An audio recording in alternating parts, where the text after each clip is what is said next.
시간이 돌아왔습니다.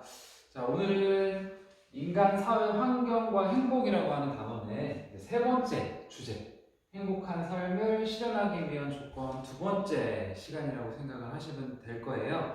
지난 시간에 이제 EBS 영상을 통해서 기본 개념 강의를 들은 걸로 알고 있어요. 자, 오늘은 그 EBS 강의 중에 삶의 질의 유지를 위한 경제적 안정이라고 하는 단원이 있었죠. 그 안정이라고 하는 단원에서 가장 우리가 잘 기억해야 되는 심화 주제, 사회복지제도라고 하는 그 주제를 가지고 수업을 진행을 하도록 할게요. 자, 오늘 수업 방식은 필기로 진행을 할 거고요. 선생님이 공지사항란에 올려놓은 사회복지제도 관련된 그 프린트를 가지고 필기를 따라오시면 좋을 것 같아요. 자, 그러면 우리나라의 사회복지제도에 대해서 한번 정리를 해볼 텐데요. 자, 우리나라의 사회복지는 크게 봐서 세 가지로 나눠서 살펴볼 수가 있어요. 자, 첫 번째부터 한번 적어보면요. 자, 첫 번째 사회복지제도는 사회보험이라고 하는 사회복지제도가 존재를 하고요. 두 번째는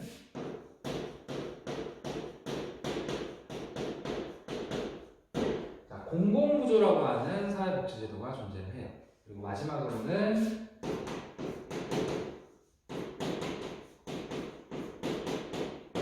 사회 서비스라고 하는 제도가 존재를 하는데요. 자, 본격적인 내용으로 들어가기 전에 요 제목을 가지고 그 의미를 한번 파악하는 시간을 한번 가져보도록 할게요. 자, 일단 보험이라고 하는 사회보험이라고 하는 제도를 한번 보면요. 자, 여러분들도 뭐 들은 보험이 있는지는 정확하게 모르겠지만 자, 보험이라고 하는 게 있죠. 자, 보험은 뭐냐면 지금 일이 일어난 거죠, 안 일어난 거죠? 아직까지는 일어나지 않았어요. 근데 다가올 일을 대비해서 드는 게 보험이잖아요. 근데 그걸 누가 들어주는 거냐면 사회가 들어주는 거. 그거를 사회보험이라고 이야기를 해요.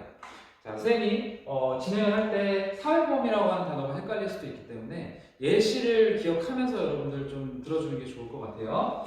자, 사회보험의 예시로 여러분들이 들어져 있는 사회보험을 선생님이 이야기를 해보도록 할게요. 뭐냐면 자, 의료보험이라는 거 많이 들어봤었죠. 그렇죠? 여러분들 병원에 가면은 진료를 받죠. 진료를 받고 돈을 내게 되는데 그 진료비에 모든 돈을 내지는 않죠. 왜냐하면 모든 여러분들이 또 의료보험의 대상자가 되기 때문이에요. 그래서 의료보험 생각하면서 설명을 들어주시면 좋을 것 같고요. 자, 두 번째로는 공공부조라고 하는 개념을 한번 보도록 할게요. 자, 공공부조에서 부조라고 하는 뜻이 뭐냐면요. 여러분들 아직까지는 그런 걸 많이 해보진 않았겠지만 결혼식을 가거나 아니면 돌아가셨을 때 장례식을 가게 되면 부조한다 이런 얘기를 많이 해요. 부조는 뭐를 하는 거냐면 도와주는 거예요. 뭘로 도와주는 거냐면 돈으로 도와주는 거죠. 어려운 일에 닥치거나 돈이 많이 필요한 일을 겪는 사람들한테 도와주는 걸 부조라고 하는데 그걸 누가 도와주는 거냐면 공공기관이 도와주는 거예요. 뭘로? 돈으로 도와주는 거다. 공공기관이 어려움에 처한 사람들을 돈으로 도와주는 제도를 공공부조라고 생각하시면 돼요. 그래서 요거는 이거 생각하시면 될 것 같아요. 저소득층 지원하는 정부가 저소득층을 지원하는 제도다. 이렇게 생각하면은 설명하기 좀 쉬울 것 같아요. 자, 그리고 마지막으로는 사회 서비스. 자, 사회 서비스는 서비스를 제공을 하는데요. 누가요? 사회가요. 그렇죠? 돈으로 주는 게 아니라 서비스로 제공을 하는 거예요. 예를 한번 들어보면 대전역 같은 데 가면 가끔 무료급식 같은 것들을 하게 되죠. 그렇죠? 서비스, 밥으로 제공을 하는 거죠. 돈으로 드리는 게 아니라 공공기관이. 그래서 무료급식 생각하면서 설명을 들으시면은 조금 더 이해하기 쉬울 것 같아요. 자, 그러면 목적부터 한번 정리를 해보도록 합시다. 자, 사회보험부터 한번 볼게요. 자, 사회보험의 목적이 뭘까요? 목적. 자, 당연히 보험의 목적이랑 똑같다고 보시면 돼요. 그렇죠? 아직 일이 터진 거예요, 안 터진 거예요? 안 터진 거예요. 사전인 거죠. 사전인데, 자, 그걸 어떻게 하기 위해서? 그 후에 터진 후에 예방하기 위해서 사전 예방적 성격을 띈 게 사회보험의 목적이라고 보시면 돼요. 사전에 예방하는 게 목적이다. 기억하시면 될 것 같고요. 자, 두 번째, 공공부조. 볼게요. 자, 저소득층 지원. 일단 지금 돈이 있어요, 없어요? 돈이 없는 거예요. 일이 터진 거죠. 사전이 아니라 사후인 거고요. 그 사람들을 어떻게 해줘야 되죠? 어떻게든 지금 도와줘야 되는 거예요. 그래서 사후 대응적 성격을 띈다. 자, 이렇게 설명을 하는 게 공공구조다. 이렇게 보시면 돼요. 자, 마지막으로는 사회 서비스. 자, 무료 급식 하고 있어요. 그렇죠? 밥을 먹으면 어떻죠? 굉장히 좋아지겠죠. 밥을 안 먹다가 먹으면. 그렇죠? 그러니까 자신의 삶의 질 향상시킬 수 있다는 목적을 가지고 행하는 사회복지제도를 우리는 사회 서비스라고 불러요. 그래서 목적을 이렇게 비교할 수 있을 것 같고요. 자, 두 번째로, 자, 이 사회복지제도의 대상이 되는 사람들을 한번 정리를 해보도록 합시다. 자, 그러면 사회보험의 대상부터 한번 보도록 할게요. 자, 의료보험이래요. 자, 여러분들 보험에 들면 당연히 뭘 내야 하죠? 그쵸? 돈을 내야 되죠. 뭘 내야 되냐면 보험료를 내야 돼요. 보험료를 내야지만 이거의 혜택을 받을 수가 있겠죠. 그쵸? 그러니까 엄밀히 따지면 대상은 뭐냐면 보험료를 내는 국민이 그 사회보험의 대상이 되는 건데요. 그러니까 보험료를 내기 위해서는 뭐가 있어야 되는 거냐면 돈이 있어야 되는 거예요. 그렇죠? 그러니까 대상은 경제적인 능력이 있는 사람일까요? 없는 사람일까요? 보험료를 내야 되니까 있는 모든 국민에 해당합니다. 자, 경제적인 능력이 있는 모든 국민이라는 걸 꼭 기억을 하셔야 돼요. 근데 여러분들은 지금 돈을 내고 있나요? 안 내고 있나요? 내지 않고 있죠. 하지만 대신 누가 내주실까요? 부모님들께서 보험료를 대신 내주시기 때문에 여러분들도 내는 거예요. 그렇기 때문에 혜택을 받는 거다 기억을 하시면 될 것 같고요. 자, 두 번째 공공구조 한번 볼게요. 자, 저소득층 낼 수 있어요, 없어요? 낼 수가 없어요. 그렇죠? 그러니까 경제적 능력이 있는 거예요, 없는 거예요? 경제적 능력이 없는 국민 중에,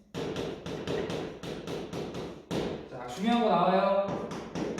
신청자에게만 해당해요. 경제적 능력이 없는 국민 중에 신청자한테만 공공구조의 혜택을 준다는 얘기예요.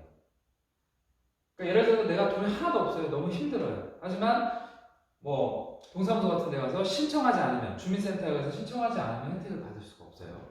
없는 국민 중에 신청자 기억하셔야 될 것 같고요. 자, 세 번째, 사회 서비스 같은 경우에는 그냥 서비스를 필요로 하는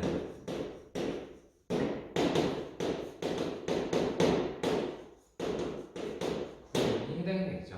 내가 이 사회 서비스가 필요해요. 밥을 먹고 싶어요. 가서 필요로 하니까 먹는 거예요. 먹기 싫으면 안 먹어도 되는 거죠. 그러니까 서비스를 필요로 하는 국민이 대상이 된다는 거 기억을 해주셔야 될 것 같고요. 자, 세 번째, 자, 비용 부담의 주체를 한번 보도록 할게요. 자, 비용 부담의 주체는 돈을 내는 주체가 되는 거잖아요. 그렇죠? 그럼 당연히 사회보험은 기본적으로 누가 돈을 내야 되죠? 당연히 보험의 혜택을 받는 사람이 보험료를 내야지 운영이 될 거 아니에요. 그렇죠? 근데 우리는 법적인 용어로 보험의 혜택을 받는 사람을 피보험자다 이렇게 불러요. 피보험자. 그러니까 돈을 내는 사람을 피보험자라고 부르는 건데 그 사람들이 돈으로 운영을 하는 거죠. 근데 자, 이것만으로는 운영이 될 수가 없어요. 사회보험 같은 경우에는. 왜냐면은 수익성을 목적으로 하는 게 아니잖아요. 그러니까 돈이 더 필요한 거죠. 그러니까 국가 세금으로도 어느 정도 주고요. 국가 세금. 그리고 열심히 일을 하고 있는 그 기업의 사장님들, 기업주들도 돈을 내기 시작을 해요. 그래서 기업의 사장님들을 보통 사용자라고 부르는데요. 그러니까 기업도 돈을 내게 돼요. 이 세 가지를 합쳐서 운영을 하는 게 사회보험이라고 생각하시면 될 것 같고요. 자, 그럼 여기서 하나 우리가 따져봐야 되는 부분은 뭐냐면, 자, 피보험자가 돈을 내죠. 그쵸? 이 사람을 우리는 다른 말로는 납부자라고도 부를 수 있어요. 그쵸? 돈을 내는 사람, 납부자. 그쵸? 그럼 혜택을 받는 사람은 뭐죠? 돈을 낸 사람이죠. 혜택을 받는 사람을 우리는 뭐라고 부르냐면 수혜자라고 부를 수 있는데, 자, 사회보험 같은 경우에는 돈을 낸 사람, 납부자와 혜택을 받는 사람, 수혜자가 어떠냐면 없다는 거죠. 돈을 내야지만 혜택을 받을 수 있기 때문에 그래서 이것도 꼭 기억을 해두셔야 될 것 같고요. 자, 두 번째 공공구조로 한번 가보도록 할게요. 자, 공공구조는 100% 뭘로 운영이 되는 거냐면 저소득층 지원을 뭘로 해주는 거예요? 국가의 세금으로 100% 해드리는 거예요. 그렇죠? 그러니까 당연히 운영 주체는 국가 그리고 지방자치단체. 자, 100% 세금으로 운영이 된다. 100% 세금으로 운영이 된다는 거 기억을 해두셔야 돼요. 자, 그럼 다시 한번 생각을 해봅시다. 자, 이 공공구조의 운영을 위해서 돈을 내는 사람들은 누구예요?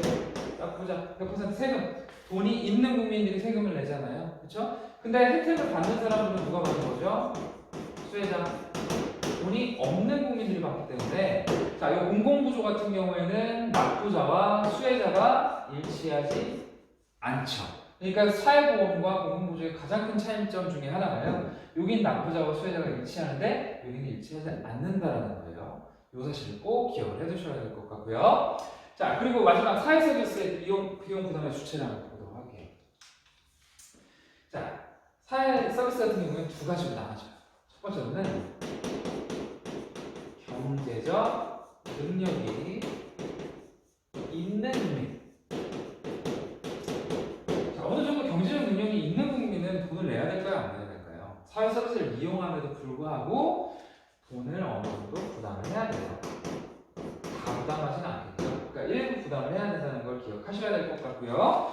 자, 반면에 경제적 능력이 없거나 혹은 부족한 국민. 자, 부족한 사람들은 어떻게 해줄까요? 당연히 국가에서 지원을 해주겠죠.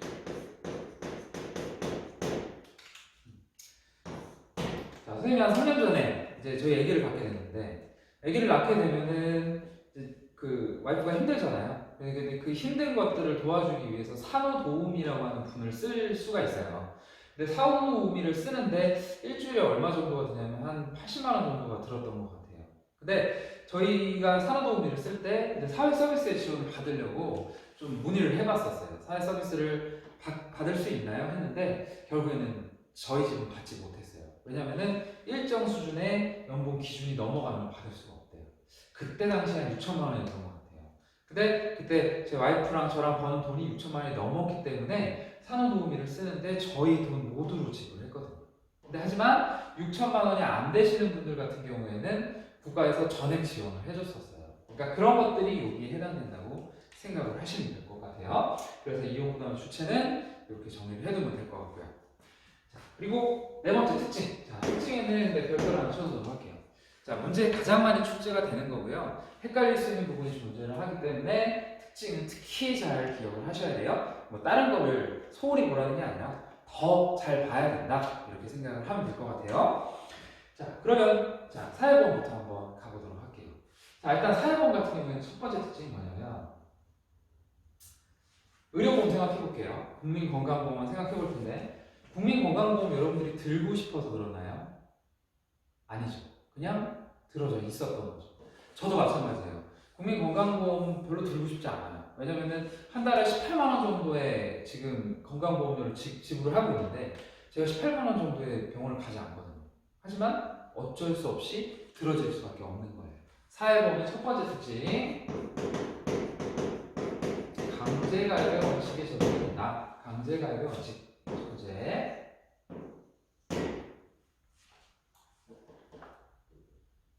자, 그리고 두 번째. 자, 사회보험 같은 경우에는 모든 사람들이 내는 돈이 똑같을까요? 아니에요.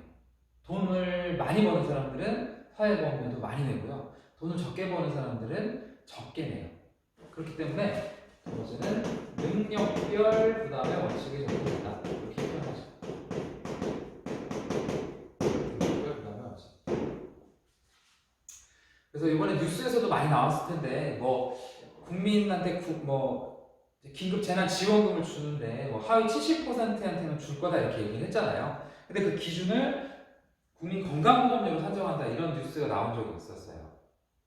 왜냐면은 사람들마다 국민건강보험료를 내는 금액이 다르기 때문에 그걸로 소득을 측정할 수가 있는 거죠. 능력별 부담의 원칙이 적용이 된다는 걸 기억을 하셔야 될 것 같고요. 자, 세 번째로는 그럼 이거에서 파생되는 원칙이 될 텐데 능력별 부담의 원칙이 적용이 되면 많은 돈을 내는 사람이랑 적게 내는 사람들은 돈을 모으는 거죠.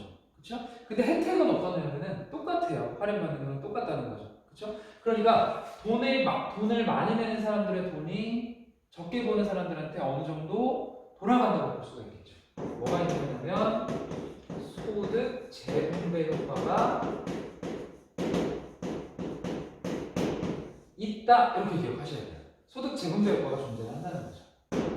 돈 많이 버는 사람들께 적은 사람들한테 가니까 소득 재분배 효과가 존재를 한다. 기억을 하셔야 될 것 같고요. 자, 그리고 마지막으로는 이건 적고 얘기를 할게요.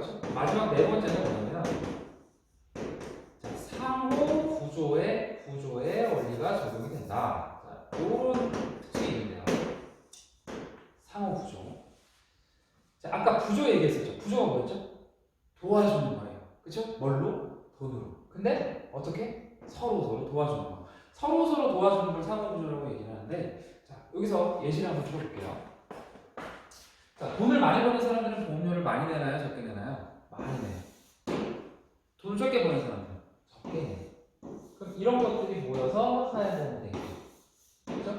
당연히 혜택은 이 사람이 더 많이 받겠지만 이 사람들이 돈을 내지 않으면 사회보험은 돌아갈 수가 없어요. 그러니까 이 사람들도 이 사람들한테 조금 도움을 주는 거고요.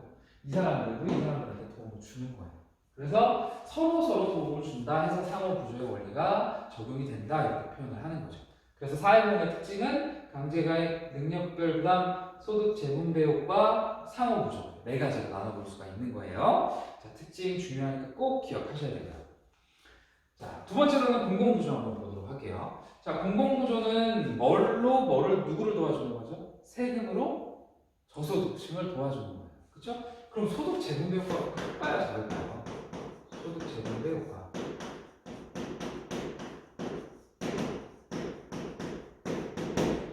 100% 세금으로 그냥 돈을 갖다 줘버리는 거잖아요. 그러니까 소득 재분배 효과가 굉장히 클 수밖에 없어요. 소득 재분배 효과가 크다. 자, 선생님이 뭐 다음 시간에 설명을 하겠지만 기초연금제도라는 게 있어요. 기초연금제도는 65세 이상의 노인분들한테 월 얼마씩 일정 금액을 용돈으로 드리는 제도를 기초연금제도라고 이야기를 하거든요. 그게 들어가는 1년 예산이 1조 원이 넘는데요. 이거 1조 원을 그냥 65세 이상 노인분들한테 드리는 거죠. 소득 재분배 효과가 클 수밖에 없다는 거고요. 그리고 이거는 서로 도와주는 건가요? 일방적으로 도와주는 건가요? 당연히 일방적으로 도와주는 거죠. 일방적 구조의 원리가 적용이 된다. 이렇게 이야기를 할 수가 있겠죠. 그래서 공공구조의 특징은 두 가지 기억을 하시면 될 것 같고요. 자, 마지막 사회서비스 특징. 자, 하나만 기억하시면 돼요. 사회서비스의 가장 큰 특징은 뭐냐면요. 돈으로 도와주는 게 아니에요. 비금전적 지원의 원칙에 적용이 된다.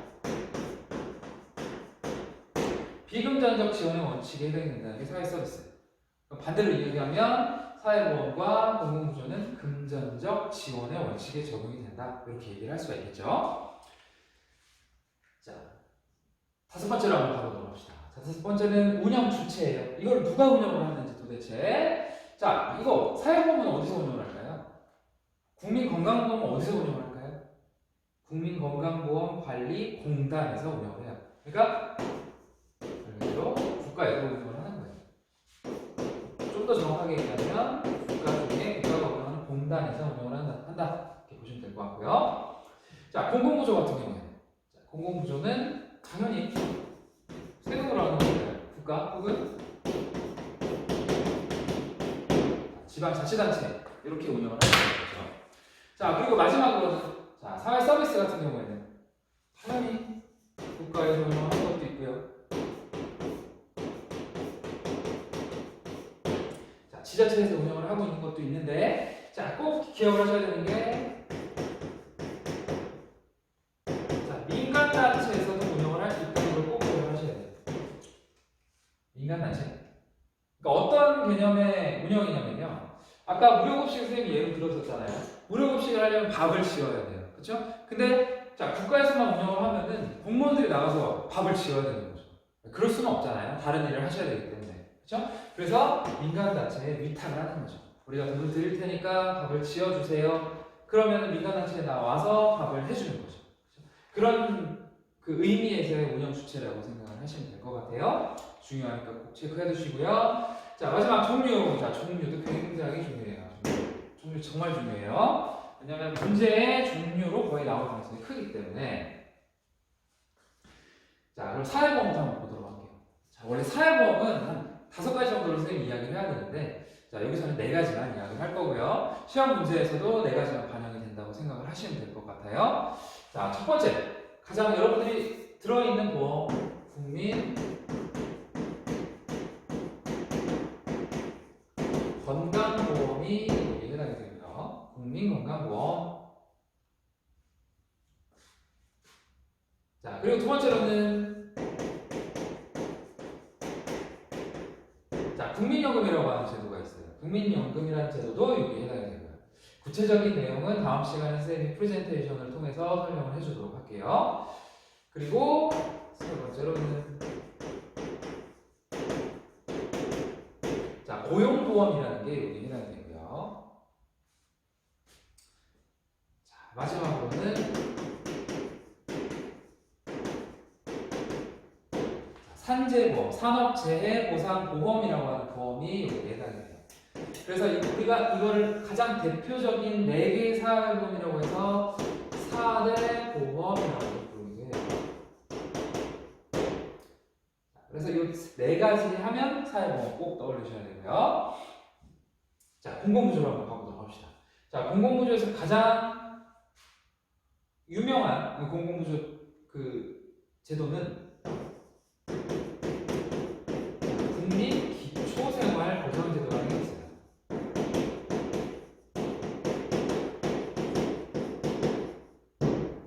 그러니까 저소득층 분들을 도와드리는 제도, 국민기초생활보장제도라는 게 있고요. 그리고 아까 잠깐 소개를 했었죠. 65세 이상 노인분들한테 돈을 드리는 제도, 기초연금제도라는 게 있고요. 그리고 장애인연금제도라는 것도 존재해요. 자, 그래서 공공구조 하면 이 3가지 정도 떠올리시면 좋을 것 같고요. 자, 마지막으로는 사회서비스. 사회서비스에서는 2가지만 기억을 할게요. 첫 번째는 각종 돌봄 서비스.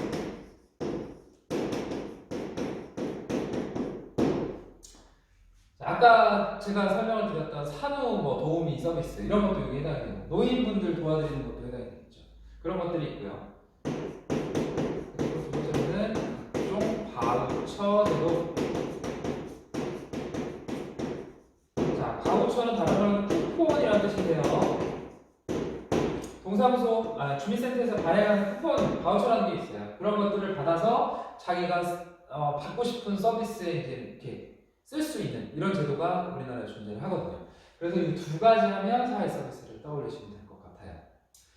자, 오늘 이렇게 3가지 사회복지제도에 대해서 배워봤는데 정말 많죠. 네, 많고 조금 복잡하기는 한데 이 내용이 여러분들 살아가는 데도 분명히 도움이 될 거고, 그리고 시험에 있어서도 굉장히 중요한 부분을 차지할 거예요. 그러니까 이 필기한 내용 잘 정리를 해두시고요. 자, 다음 시간에 선생님이 프레젠테이션을 통해서 좀 더 자세하게 설명을 해드리도록 할게요. 자, 그때 보면서 다시 한번 정리하면 잘 이해할 수 있을 거라고 생각이 듭니다. 네, 오늘 고생 너무 많았고요. 오늘 여기까지 수업을 하도록 하겠습니다.